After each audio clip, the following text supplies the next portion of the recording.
ہمارے ساتھ اس وقت موجود ہیں وزیر دفاع خواجہ آصف۔ ان سے ہم سوال کریں گے جو پاکستان کے جو ڈفرینٹ معاملات چل رہے ہیں، اندرونی بھی اور بیرونی بھی۔ سب سے پہلے ہم بات کریں گے کہ ٹرمپ کی انتظامیہ نے رچرڈ گرینیل کو تعینات کیا ہے اسپیشل انوائے، جو کہ اسپیشل مشن کے لیے ہوں گے، جس میں افغانستان بھی شامل ہے۔ تو ان کی جو ٹویٹ ہے، جو 26 نومبر جب پی ٹی آئی کا پروٹیسٹ تھا ڈی چوک پہ، اس حوالے سے تو انہوں نے ایک ٹویٹ کی تھی جس میں انہوں نے عمران خان کے حوالے سے بات کی تھی کہ ٹرمپ جیسا لیڈر ایک پاکستان کی جیل میں موجود ہے۔ تو اب ایسے جو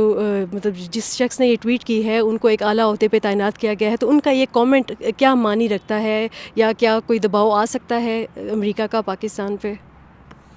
جی بسم اللہ الرحمن الرحیم۔ میں نہیں سمجھتا کوئی دباؤ اس میں شامل ہے۔ مختلف ترجیحات یا کنسیڈریشنز ہوتی ہیں امریکن پالیٹکس میں، ڈفرینٹ لوگوں کی، ڈفرینٹ پارٹیز کی۔ وہ اس کے مطابق جو ہے وہ اپنے خیالات کا اظہار کرتے رہتے ہیں، لیکن جہاں ریاست کے ساتھ تعلق ہوتے ہیں، وہ میرا خیال ہے کہ ان باتوں سے یا کسی ٹویٹ سے یا کسی بیان سے جو ہے ان کا اظہار جو ہے یا کوئی انٹرپریٹ کرنا جو ہے، میرا خیال ہے کہ ایک بڑی دور کی کوڑی لانے کی مترادف ہے۔ تو یہ اس میں کوئی میں نہیں سمجھتا کہ اس کا کوئی ایفیکٹ یا اس کا کوئی ریپرکشنز جو ہیں قطعی طور پہ کوئی نہیں ہوں گے۔ اچھا خواجہ صاحب، جو افغانستان کے ساتھ جو ہمارے معاملات ہیں، بارڈر پہ حالات کافی سخت ہیں، تو مذاکرات وفاقی حکومت یقینی طور پر اس حوالے سے چیزوں کو لیڈ کر رہی ہے، لیکن علی مین گناپور نے کل صحافیوں سے گفتگو کی ہے، تو انہوں نے یہ کہا ہے کہ وفاق کا جو پروسیس ہے وہ کافی سلو ہے، اور اگر وہ نہ صحیح چلا تو ہم اس کو ٹیک اوور کریں گے، تو ہم جو ہے ہم مجبور ہوں گے کہ ہم افغانستان سے خود بات کریں۔ دیکھیں، یہ تو ان کی طرف سے ایک قسم کا جو ہے پھر یونیلیٹرل آزادی کا اعلان ہے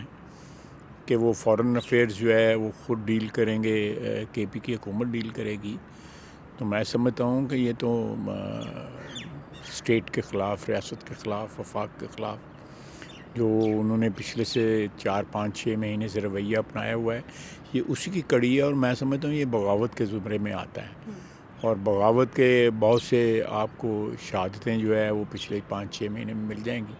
جو انہوں نے حملہ کیا ہے، بار بار 3 حملے کیے ہیں اسلام آباد پہ، وہ بھی بغاوت کی ڈیفینیشن میں آتے ہیں۔ اور یہ قطعی طور پہ اگر آپ فارن ریلیشن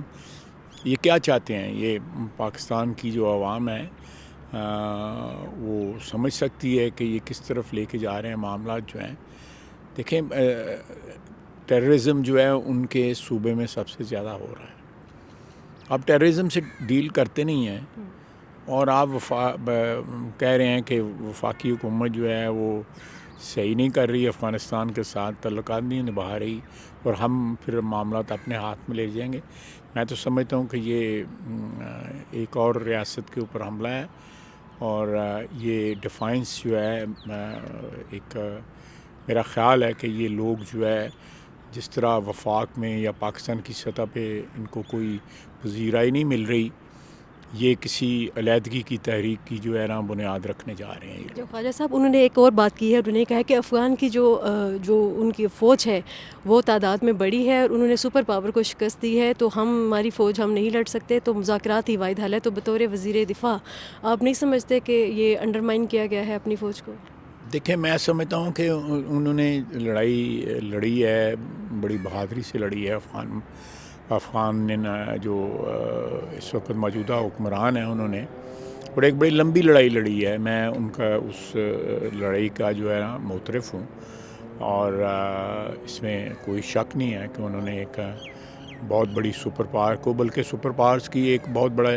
اجتماع تھا نیٹو کا، جس کو انہوں نے شکست دی۔ لیکن اس سچویشن کو پاکستان کی افواج کے ساتھ کمپیئر کرنا اور ساتھ کہنا کہ ہم خود ٹیک اوور کر لیں گے، میں پھر کہوں گا کہ یہ اس میں بغاوت کی اور کسی علیحدگی پسند جو ہے کوئی کسی قسم کی سوچ کی جو ہے نا وہ جراثیم جو ہے نظر آ رہے ہیں، اور اس میں کوئی نیت ان کی ٹھیک نہیں لگ رہی۔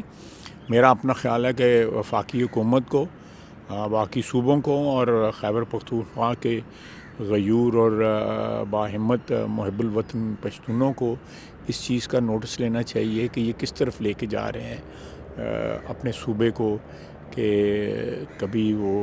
علیحدہ ہو کے بات کرنا چاہتے ہیں افغانستان سے، اور کبھی اپنی فوج کے جو ہے، دیکھیں ہمارے